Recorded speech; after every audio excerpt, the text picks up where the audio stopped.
Nah, tema kita hari ini adalah menikmati kebaikan Tuhan di masa krisis. Saudara, pada tanggal 1 Juni Tuhan berbicara kepada saya ketika saya sedang duduk. Tuhan bilang begini, in this day, hari ini krisis dimulai, tapi hari ini kemenanganmu akan kau lihat. Saudara yang terkasih, awalnya saya nggak ngerti sampai saya dengar satu orang hamba Tuhan yang telah bernubuat menyampaikan kepada jemaatnya. Dia tidak menyampaikan kepada orang-orang lain di media sosial, tapi dia menyampaikan kepada jemaatnya. Seorang hamba Tuhan ini pada bulan April berkata bahwa tanggal 1 Juni kita akan melihat apa yang terjadi atas bangsa ini. Dan kita akan melihat endingnya di bulan Agustus, apa yang akan terjadi di bangsa ini. Tetapi saya nggak mau mereka-reka apa saja. Tetapi Tuhan yang jelas adalah Allah yang hidup.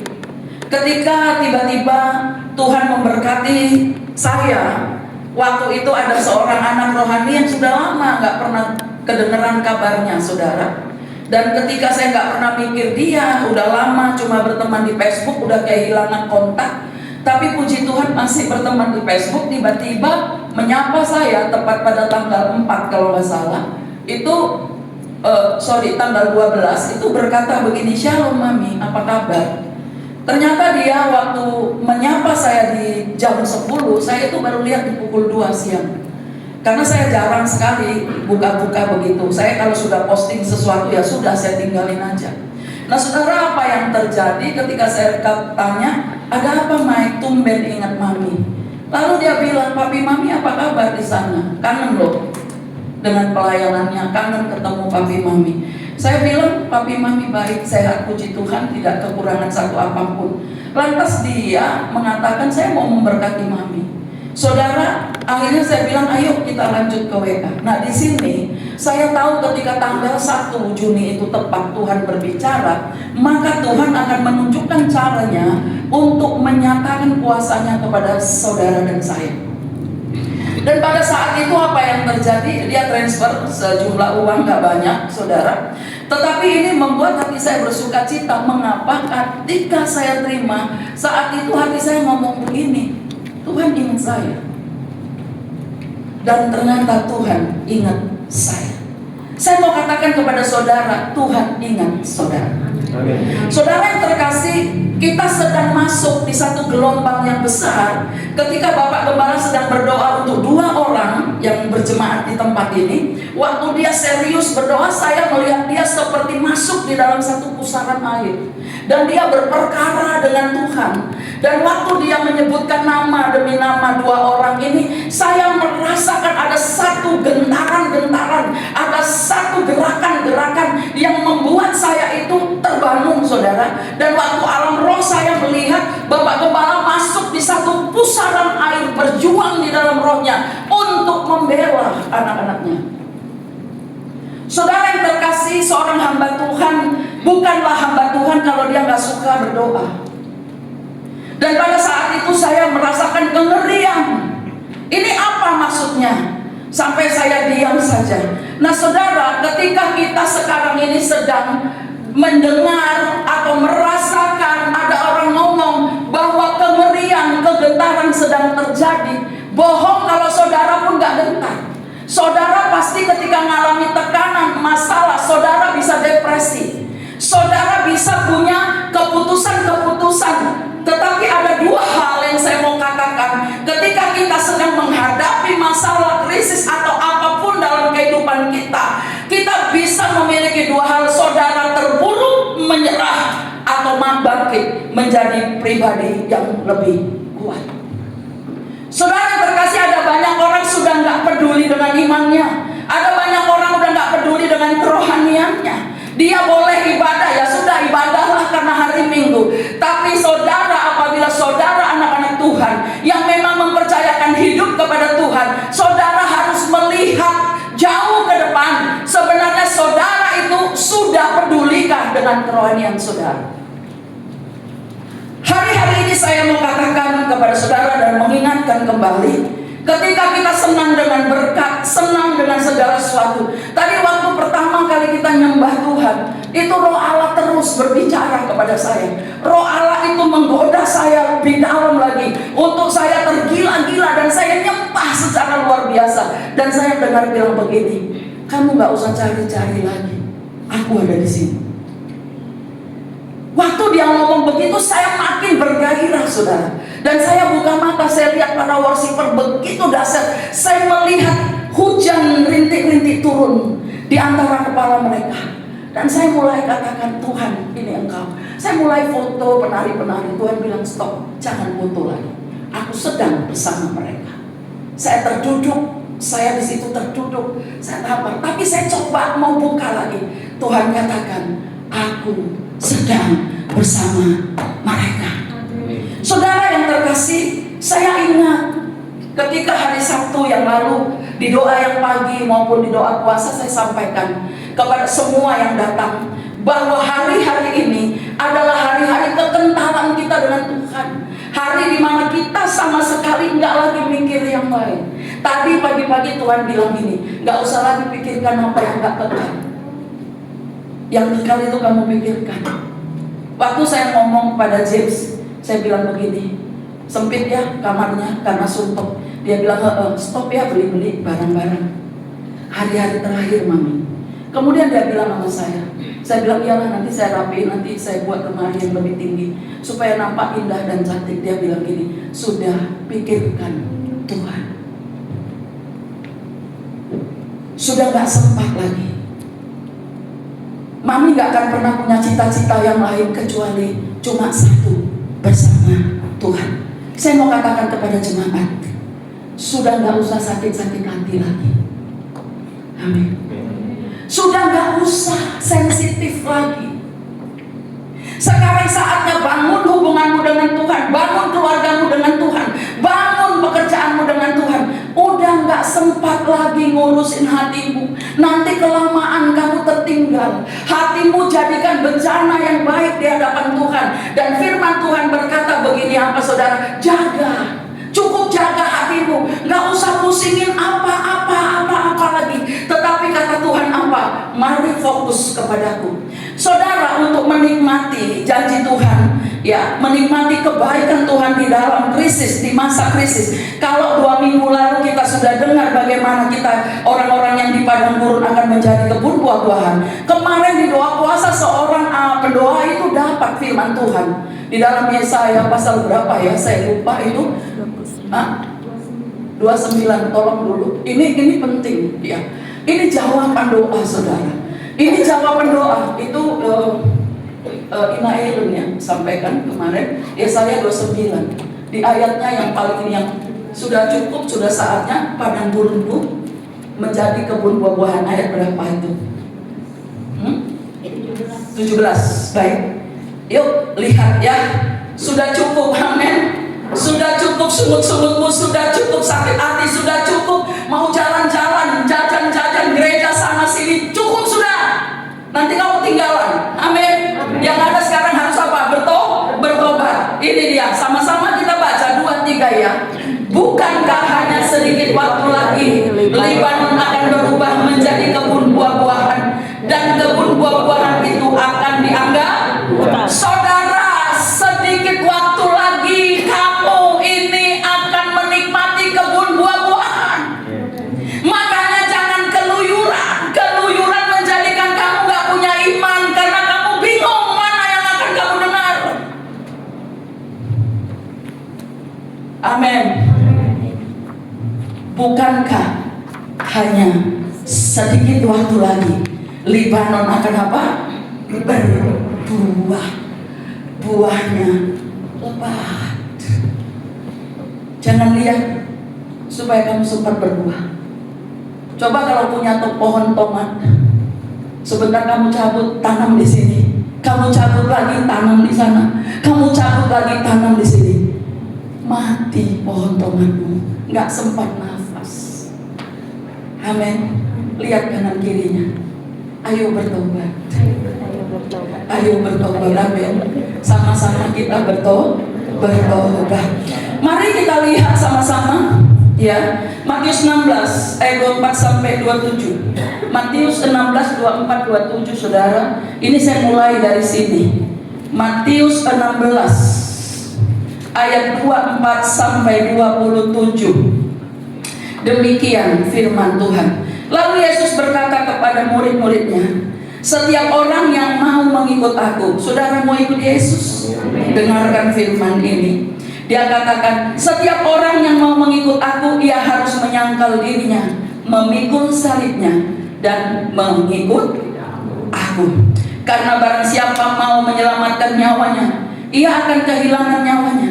Tetapi barang siapa kehilangan nyawanya karena aku, ia akan memperolehnya. Apa gunanya seorang memperoleh seluruh dunia, tapi kehilangan nyawanya? Dan apakah yang dapat diberikannya sebagai ganti nyawanya? Sebab anak manusia akan datang dalam kemuliaan Bapanya, diiringi malaikat-malaikatnya. Pada waktu itu ia akan membalas setiap orang menurut perbuatannya. Saudara yang terkasih, melalui ayat ini kita tahu bahwa Tuhan tidak hanya menjanjikan berkat bagi kita. Amin. Tuhan sudah merencanakan berkat itu. Tuhan bilang rancanganku rancangan damai sejahtera. Dan ketika Tuhan merencanakannya, Tuhan gak lupa akan kebaikan itu. Tapi ayat ini, berdasarkan ayat ini, kita bisa tahu bahwa Tuhan menginginkan kita untuk pikul salib. Yang kita pikul bukan salib Yesus, yang kita pikul itu salib kita. Salib kita adalah lambang penderitaan kita, proses yang kita alami dalam segala keadaan. Enak nggak enak, Tuhan bilang kamu nggak boleh undur. Ketika kamu diproses, kamu nggak boleh undur. Karena apa? Karena salib ini selain membuat kita menderita, tapi juga salib akan membawa kita kepada satu tujuan. Amin. Saudara, saya mau katakan, saudara masih ingat Ayub bukan? Waktu Ayub alami krisis dalam satu hari, Ayub nggak lari dari kenyataan. Waktu Ayub alami krisis, itu Ayub pasal 1 dan pasal 2 itu jelas ya. Dalam waktu sehari dia kehilangan anak-anaknya. Dalam waktu sehari dia kehilangan harta bendanya. Perhatikan, kalau Tuhan mau proses saudara, kita nggak bisa pilih di bagian mana kita yang harus diproses. Tuhan kalau bisa jangan dong diproses harta bendaku. Tetapi Tuhan lihat, Tuhan perhatikan, dia tahu waktu Tuhan Yesus itu melakukannya, Ayub silent spirit.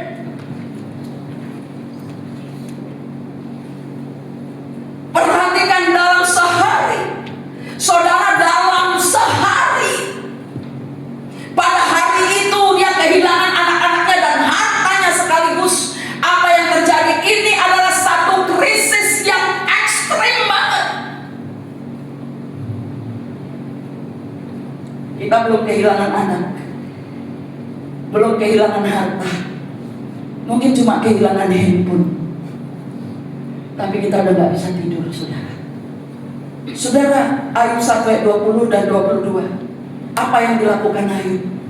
Maka berdirilah Ayub, lalu mengoyak jubahnya dan mencukur kepalanya. Kemudian sujudlah ia dan menyembah, katanya, dengan telanjang aku keluar dari kandungan ibuku, dengan telanjang juga aku akan kembali ke dalamnya.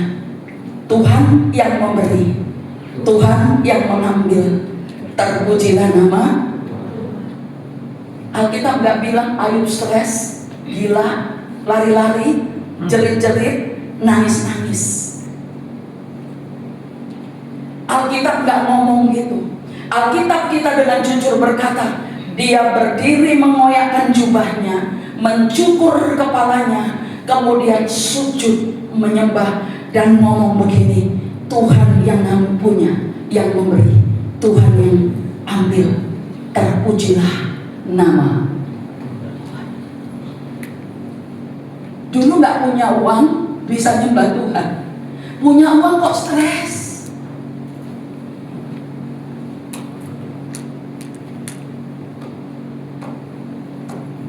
Dulu gak ada pekerjaan, gak punya duit, hadir doa puasa, hadir doa malam.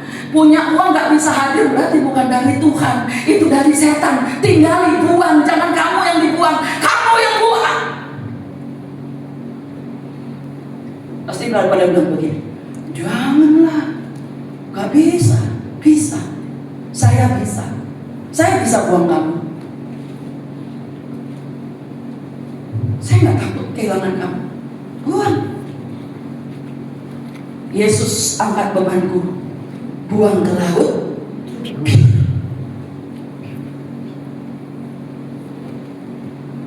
Amin. Amin. Amin. Amin. Amin. Ngomong dong. Ibu Gembala bisa buang kamu. Gak apa-apa. Sekali lagi, waktu gak punya uang, kamu hadir. Waktu gak ada kerjaan, kamu on time.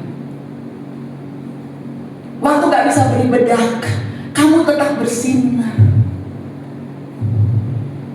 Kenapa setelah sekarang pekerjaan menghalangi kamu datang ke hadirat Tuhan? Dia bilang apa? Pikul salib. Sebab kalau kamu tidak pikul salib, kau nggak layak jadi murid. Kalau kamu datang dalam keadaan baik-baik saja, curiga aku dengan iman. Saudara, rahasia yang memampukan Ayub melalui krisis dalam hidupnya itu di pasal 1 ayat 1-nya. Perhatikan ayat 1-nya. Demikian, ada seorang laki-laki di tanah Uz bernama Ayub. Orang itu apa? Saleh dan jujur. Ia takut akan dan menjauhi kejahatan. Saudara, Ayub kaya raya tetap saleh. Jatuh miskin pun tetap saleh. Kebalik dengan kita, miskin saleh, kaya raya soleha.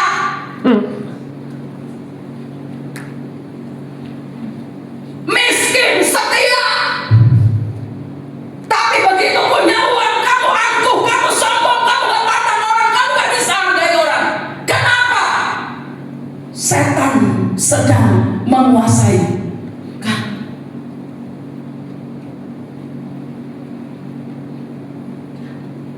Tadi malam kami ditraktir makan sama yang punya warung mie. Kami keliling. Di satu restoran kami berhenti, kami pengen makan di situ. Cuma ngomong gini saya pengen makan yang enak tapi gak tahu apa. Terus saya udah tahan-tahanin Naela, tapi dia adalah bawa anak-anak pulang. Rini saya tahan. Memang Rini itu selalu kebagian berkat, karena selalu perginya selalu belakangan. Saya bilang ayo, berharap ada yang ngajak saya, bukan karena saya gak bisa bayar restoran, tapi betul-betul saya diajak. Saudara dengar, waktu saya lihat restoran penuh, di mana-mana sepanjang kota Gunung Sitoli tempat makanan penuh, saya bilang begini, Gunung Sitoli gak krisis. Amin. Gunung Sitoli kelimpahan. Amin. Tepuk tangan untuk Tuhan. Gunung Sitoli gak krisis, Gunung Sitoli kelimpahan. Kenapa? Karena di Gunung Sitoli ada jemaat-jemaat Tuhan yang saleh, jujur, takut akan Allah. Saudara, waktu demi waktu akan mempertontonkan kita siapa kita sesungguhnya. Apa yang kamu kerjakan? Apa yang kamu lakukan dengan uangmu? Bagaimana kehidupanmu?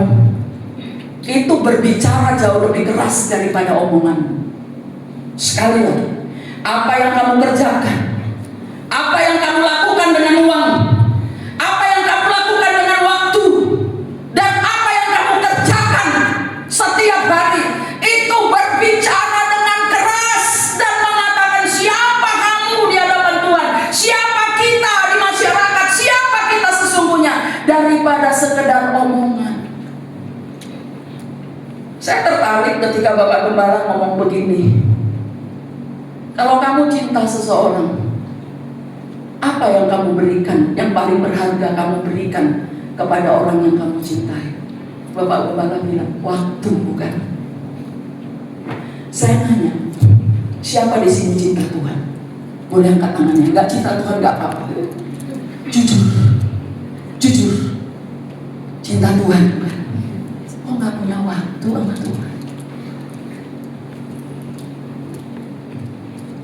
Tuhan itu senang berkasih-kasihan, senang, saudara senang. Waktu kamu bilang gini, aku cinta kepadamu, mengasihimu dengan segenap hatiku, bukan karena berkatmu, tapi karena pribadimu. Ini aku putrimu, putri kesayanganmu, menyanyikan nyanyian baru. Tuhan engkau baik. Di situ Tuhan hatinya getar. Terjadi satu getaran yang hebat. Tadi pagi saya dan Bapak dengar lagu lama. Apa ya tadi pagi itu judul lagunya? Hanya Kau, gitu kan?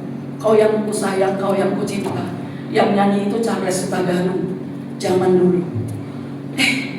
Saya tiba-tiba ingat sambil mandi saya senyum-senyum, saya dengar lagu itu diputar sama Bapak.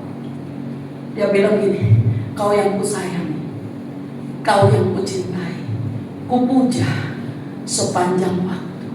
Ketika dia jatuh cinta, saudara apa? Saya ingat waktu Bapak Gembala pertama kali jatuh cinta sama saya. Dia bawa tas capek-capek, dia cari saya. Dan dia bilang begini, ayo kita makan yuk. Dengan wajah kemerahan. Jadi saya senyum-senyum. Saudara, kapan kamu ingat suami atau istrimu jatuh cinta kepada?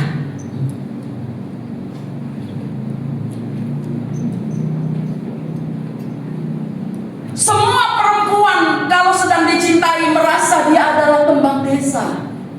Betul? Walaupun dia kembang apa? Kembang loya. Kembang loya. Semua perempuan ngaku kalau dia sedang jatuh cinta bahwa dia itu sedang dicintai. Padahal yang cintai cuma satu orang, tapi ngerasa satu kampung, satu balai desa cintai dia. Saudara, hendaknya demikian ketika kita ada di hadapan Tuhan. Kita sedang jatuh cinta kepada Tuhan, dan Tuhan itu melihat kita. Kita ngerasa seluruh kota Gunung Sitoli tahu kita sedang jatuh cinta sama Tuhan. Waktu tadi malam kami mau makan itu ramai sekali. Di tempat pertama kami bukan ditolak, cuman udah ramai penuh.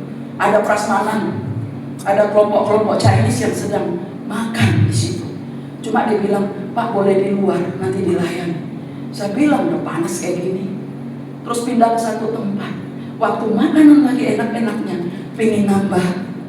Waitersnya bilang gini, last order Pak.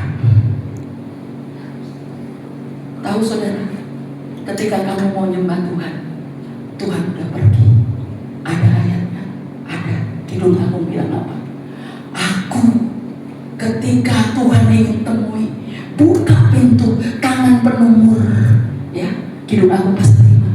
Itu bilang apa? Ternyata gak mau dengar. Tapi ketika tiba-tiba buka pintu, dipakainya bajunya, mau dipandangnya kekasihnya, kekasihnya udah pergi. Kekasihnya bilang gini, last order.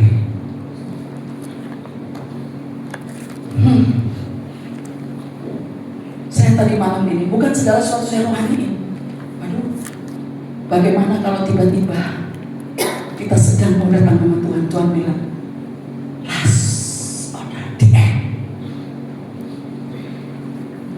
Karena makanannya enak, porsinya sedikit. Ini juga restoran pelit banget. Udah tulang, gak ada dagingnya, cuma 3.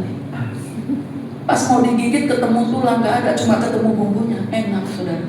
Kecap sama gula itu enak. Maaf Pak, last order. Saudara kebayang gak ketika kamu lagi berapi-api, pengen ketemu dia, Tuhan bilang gini, sudah tertutup, gak ada lagi. Amin. Amin. Amin. Hari ini cari Tuhan. Mari kita lihat di dalam Hakim-Hakim pasal 8 ayat 4 sampai 8. Saudara, saya mau katakan kepada kita, Hakim-Hakim pasal 8. Ya, saudara, mau stres apa sih dalam hidup? Nggak ada yang perlu distreskan. Tuhan selalu punya jalan keluar bagi kita. Katakan amin. Amin. Hakim-Hakim 8, saudara, ayat 4. Demikian firman Tuhan. Ketika Gideon sampai ke sungai Yordan, menyeberanglah ia, dan ketika ke-300 orang yang bersama-sama dengan dia, meskipun masih lelah, namun mengejar juga, dan berkatalah ia kepada orang Sukot, tolong berikan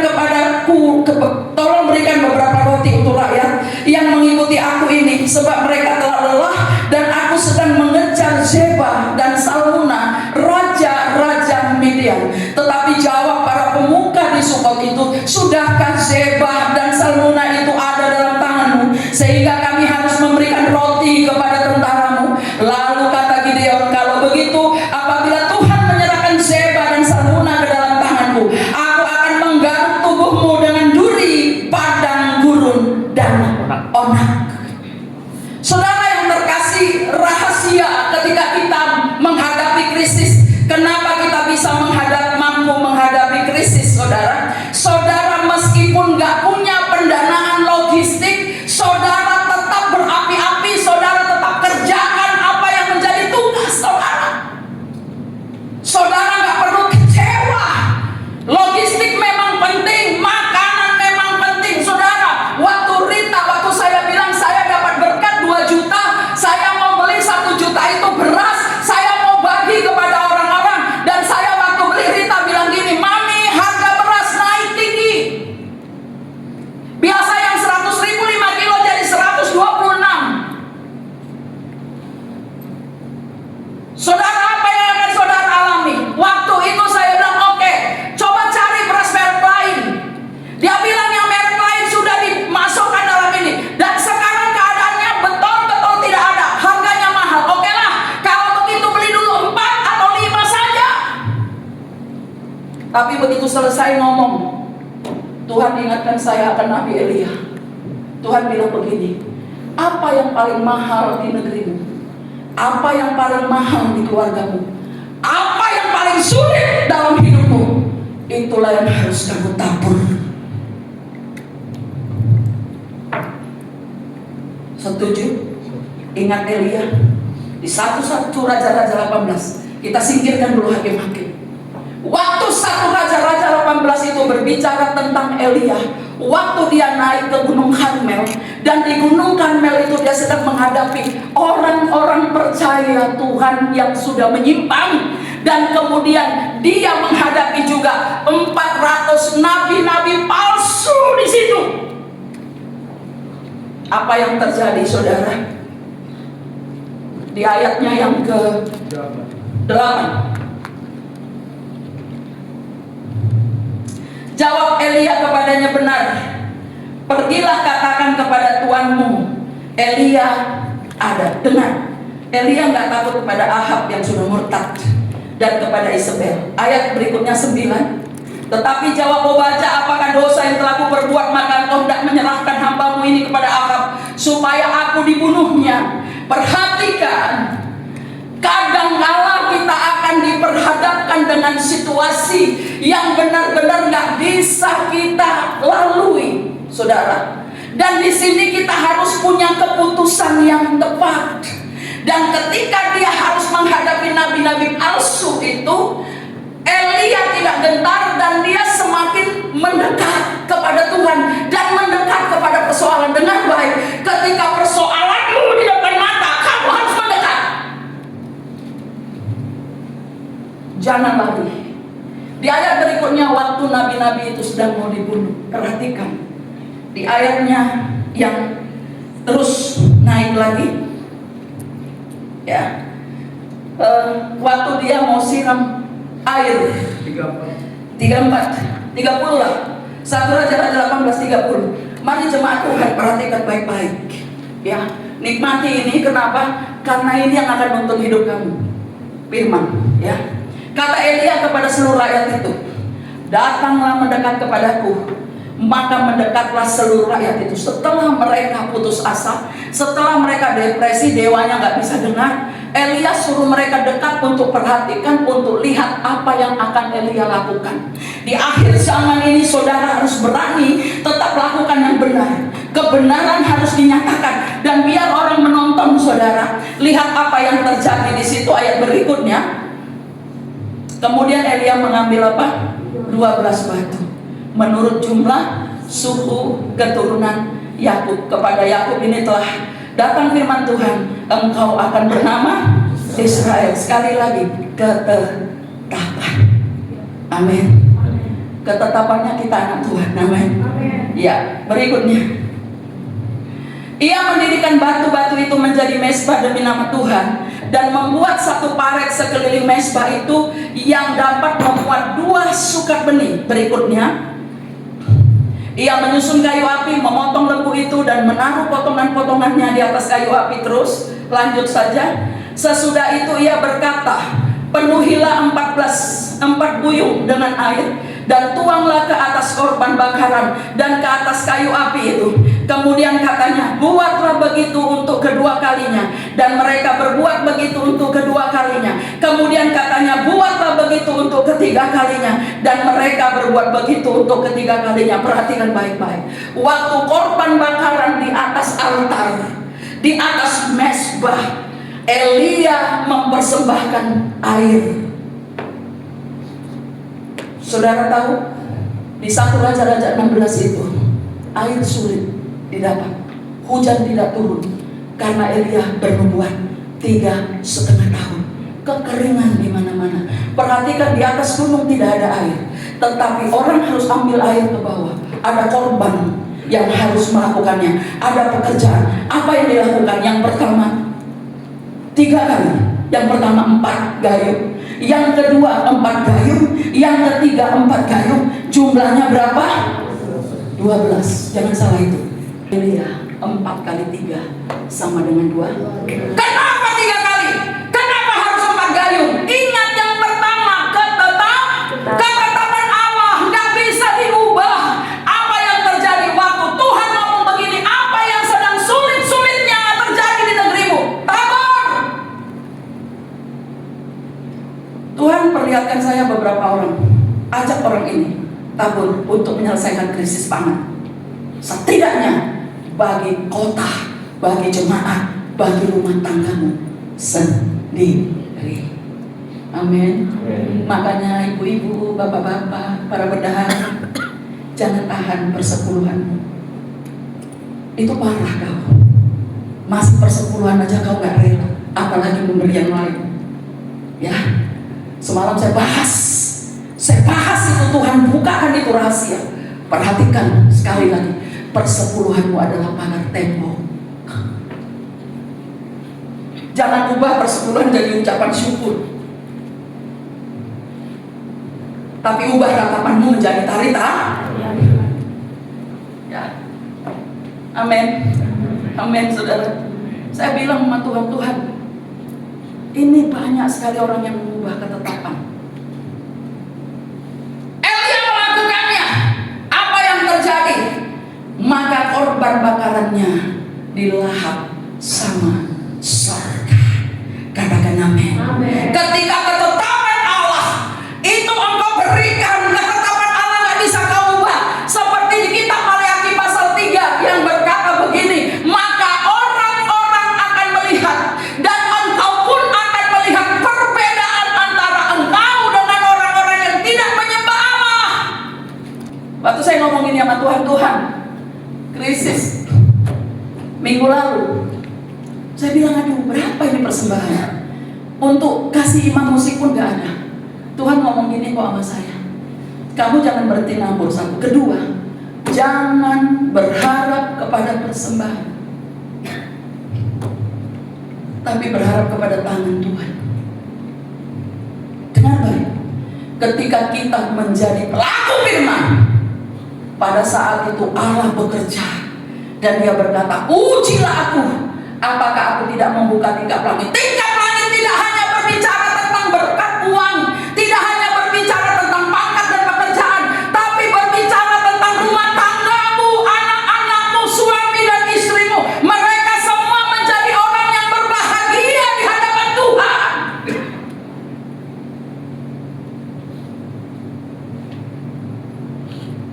Saudara, banyak orang berpikir kalau gereja diberi, gereja akan kaya. Aku miskin, kamu numpah. Tuhan bilang apa? Apa yang kamu tabur, itu yang akan kamu tuai. Waktu Ishak menabur pada saat kesusahan, dia menuai 60 sampai 100 kali lipat. Tepuk tangan untuk Tuhan. Saudara perhatikan, saudara, banyak orang nyumbang besar, tapi perpuluhannya nggak ada. Kamu udah salah. Memang kamu nyumbangnya gede, tapi yang satu kamu nggak taat. Kamu dosa sama firman. Saya nggak bilang bahwa nggak pernah nyumbang, tapi ingat, 4 buyung dikali 3. Elia lakukan apa? 12. Ketetapan. Kalau kita mau melewati krisis bersama Tuhan, jangan lupakan ketetapan. Katakan amin. Alkitab berkata, bawalah seluruh persembahan persepuluhan ke rumah Tuhan, supaya ada makanan di rumahku. Demikian firman Tuhan, dan ujilah aku, apakah aku tidak membuka bagimu tingkap-tingkap langit. Kalau kamu waktu miskin setia kasih perpuluhan, seharusnya kelimpahan. Kamu gak kesulitan kasih perpuluhan. Yang setuju boleh lambaikan tangannya. Gak setuju gak akan kena tangkap polisi. Walaupun di sini ada polisi, gak tangkap. Tapi kamu setuju sama Tuhan, itu penting. Amin, saudara. Kalau gak ada, ya memang gak ada yang dibeli. Tapi kalau semua kau beli, semua bisa kau beli, kebutuhanmu beli, kamu menjadi konsumtifmu tinggi, itu kau sedang dikuasai sama iblis. Saudara, di sini dikatakan Gideon pernah mengalami waktu dia minta logistik kepada satu suku, waktu dia bilang tolonglah kami, dia ngomong kepada kepada suku, saya bacakan, kepada orang bersama-sama dengan dia masih lelah, dan berkatalah ia kepada orang-orang di Sukot, katanya gini, tolong berikan dulu kami, suplai dulu kepada kami dana, berikan dulu kepada kami makanan, logistik, kami butuh bantuan. Orang itu menghinanya begini, emang udah ketangkep bajingannya? Terus apa alasannya aku akan beri kepada kamu? Daud pernah mengalami hal itu, betul? Waktu dia menjaga, siapa itu suaminya si Nabal, yang namanya Nabal. Ada di sini laki-laki si Nabal? Bertobatlah. Ada orangnya? Ada Nabal di sini? Nggak ada, amin. GBI Rumah Persembahan nggak ada Nabal, yang ada Daud. Saudara, apa yang terjadi? Dia bilang begini, emangnya kau siapa? Saudara akan bertemu dengan orang-orang seperti ini yang menghina saudara. Saudara akan bertemu, emangnya lu siapa? Tapi perhatikan, Gideon tidak undur karena makanan. Dengar baik, meskipun kamu belum terima berkatnya, jangan undur nyembah Tuhan. Bukan berkatmu, bukan kebaikanmu yang membuatku bermain, melainkan dirimu.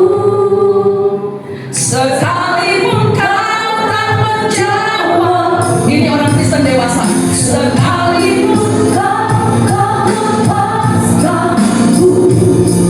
namun ku akan tetap menyembahmu, takkan ku berdoa.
Gideon tetap maju.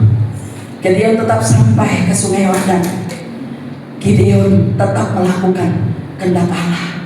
Yang terakhir di dalam 2 Korintus 11 ayat 23 sampai 28. Dengan setia Rasul Paulus tetap melayani meskipun alami krisis. Apa yang terjadi? Dia bilang, apakah mereka melayani Kristus? Aku berkata seperti orang gila. Aku lebih lagi. Aku lebih banyak berjerih lelah, lebih sering di dalam penjara, didera di luar batas, kerap kali dalam bahaya maut. 5 kali aku disesah orang Yahudi. Setiap kali 40 kapal kurang 1 pukulan. 4, ya kan? Setiap kali 40 kurang 1 pukulan. Tiap kali aku didera. 1 kali aku dilempari dengan batu. 3 kali mengalami karam. Semalam aku tergantung-gantung di tengah laut. Dalam perjalananku aku sering diancam bahaya banjir dan bahaya apa? Penyamun. Bahaya dari pihak orang-orang Yahudi. Lanjut saudara, Rini tolong teruskan. Bahaya banjir dan bahaya penyamun, bahaya di kota, bahaya di padang gurun, bahaya di tengah laut, dan bahaya dari pihak saudara-saudara palsu. Aku banyak berjerih lelah dan bekerja berat. Kerap kali aku tidak tidur, aku lapar dan dahaga. Kerap kali aku berpuasa, kedinginan, dan tanpa pakaian. Dan dengan tidak menyebut banyak hal lain lagi, urusanku sehari-hari, yaitu untuk memelihara semua jemaat-jemaat. Saudara yang terkasih bisa bangkit dari krisis. Katakan amin. Caranya fokus kepada Tuhan. Jangan fokus kepada masa lalu. Tuhan dapat melakukan jauh lebih besar daripada apa yang kamu pikirkan. Saudara, waktu kaki saya sakit sekali. Bahkan tadi udah sempat kram lagi. Saya bilang sama Bapak Gembala, kayaknya papi deh yang harus siap-siap. Aku nggak akan kuat. Bapak bilang, kamu pasti kuat. Kemarin itu ada seorang tukang ngomong begini, Mami, saya ini maminya orang banyak, maminya tukang, maminya tukang beca, maminya orang-orang lain, bilang begini. Saya melihat, ada juga tukang lihat. Dia seorang Muslim. Ada yang kerjain mami pakai kuasa gelap. Saya dengar. Jadi mami itu mau dibikin begini. Saya berdua sama Rita di situ karena dia lagi kerjain sesuatu. Di atas ini pas mati lampu.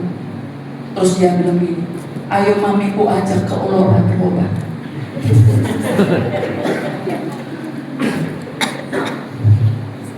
Saya teriak, apa? Tolong aku tidur. Bukan Leni. Nah, dia ngomongnya pelan. Bukan Leni.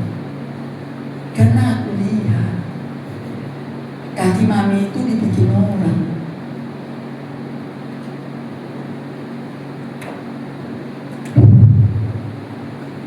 Saya ingat dulu foto saya pun dari bawah ke dukun, saya nggak mati-mati.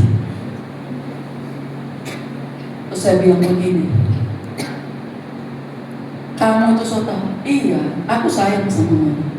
Ayo aku bawa mami ke Olora. Apa nggak malu kali Tuhan Yesus? Bayangkan kalau saya bilang begini, udahlah, supaya aku tetap bisa melayani ya kan. Tuhan Yesus kira-kira seperti apa menurut saya? Saya cuma bilang ini. Oh ya udah, kalau cuma dikasih orang, cuma diguna-gunai orang, disantet orang, ya udah Pak Gembala aja, nanti Papi aja yang doain saya.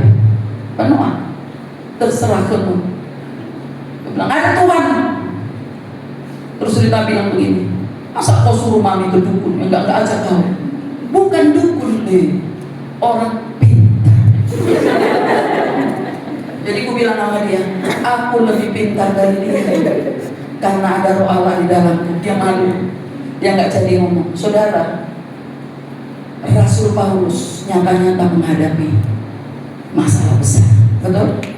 Karam, dipukul, dilempar batu hanya karena demi Injil. Masakan saya harus pergi ke dukun hanya karena kaki sakit? Rita bilang, mami mau ke Penang, mau berobat, gak usah bawa ke dukun, kok kasih duit aja.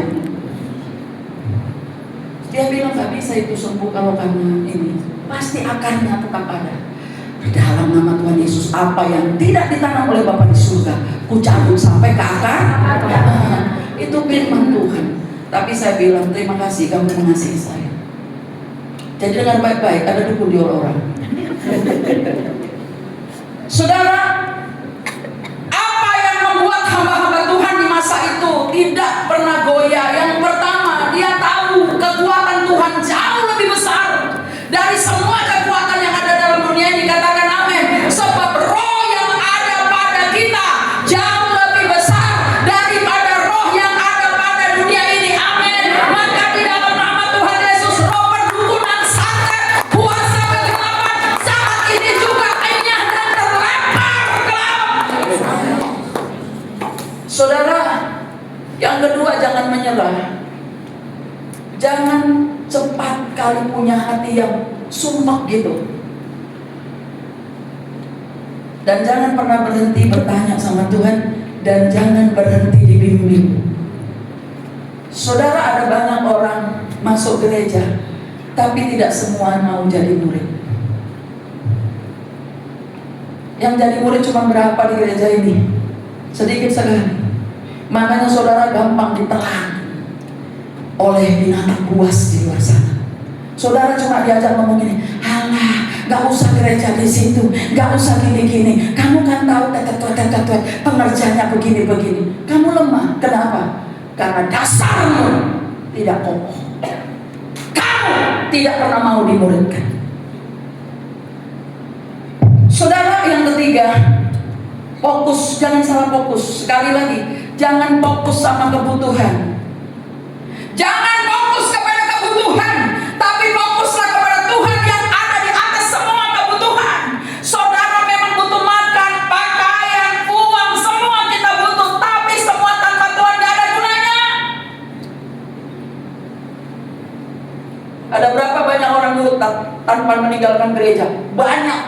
Orang murtad gak harus meninggalkan gereja, gak harus ganti agama, tapi ketika kamu berhenti percaya kepada Tuhan bahwa Dia Allah yang sanggup memberikan berkat kepadamu, sanggup menjaga anak-anakmu, sanggup menjaga istrimu, sanggup memberikan masa depan kepadamu, kamu sudah murtad. Amin. Saudara, hidup ini pilihan. Yang terakhir saya mau katakan, fokusmu jangan lari. Wajahmu harus tetap berseri-seri.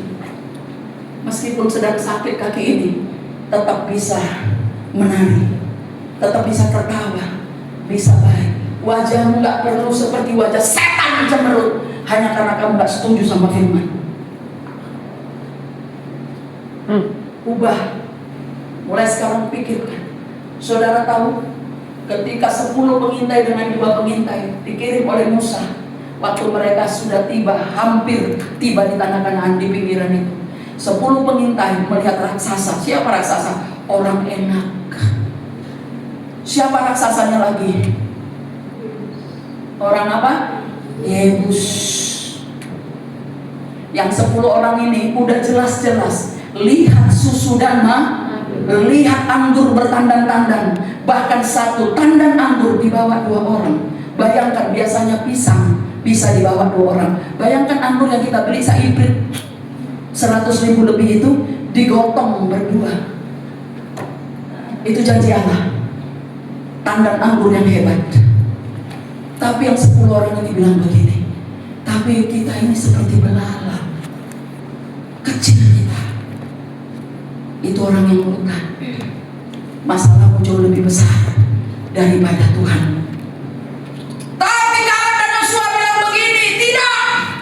Memang mereka besar-besar, tinggi-tinggi badannya, memang betul susu dan madu ada di sana terlimpahan. Tetapi kalau Tuhan kehendaki, perhatikan, kalau Tuhan kehendaki, kita akan hantam mereka habis. Kita akan masuki negeri itu dan kuasai seperti yang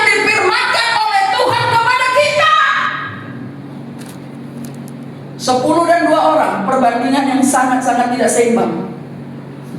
Mereka sama-sama melihat musuh yang sama, katakan amin. Melihat krisis yang sama, melihat sesuatu yang sama. Sama-sama suku Enak dan Yebus, dan ada satu lagi. 3 suku ada di depan mata, tapi mereka tetap percaya kebesaran Tuhan. Saudara, apa yang terjadi? Yang mereka buat, dengar, ketika kamu salah pandang, cara pandangmu salah, paradigmamu salah terhadap firman, kamu akan menjadi orang yang kecewa. Kamu akan bersungut-sungut, dan akhirnya Tuhan bunuh di padang gurun. Tapi tentang Yosua dan Kaleb yang punya different spirit ini, kata Tuhan kepada Musa, mereka lah yang akan membawa bangsa yang kecil-kecil itu, di bawah umur 40 tahun itu, masuk ke tanah Kanaan. Amin. Musuh kita sama, iblis, tapi Tuhan kita berbeda. Dia Allah yang dahsyat, Dia Allah yang hebat, Dia Allah yang luar biasa. Dan terakhir kita akan masuk dalam perjamuan kudus. Satu hal saya mau katakan kepada saudara, bertobat.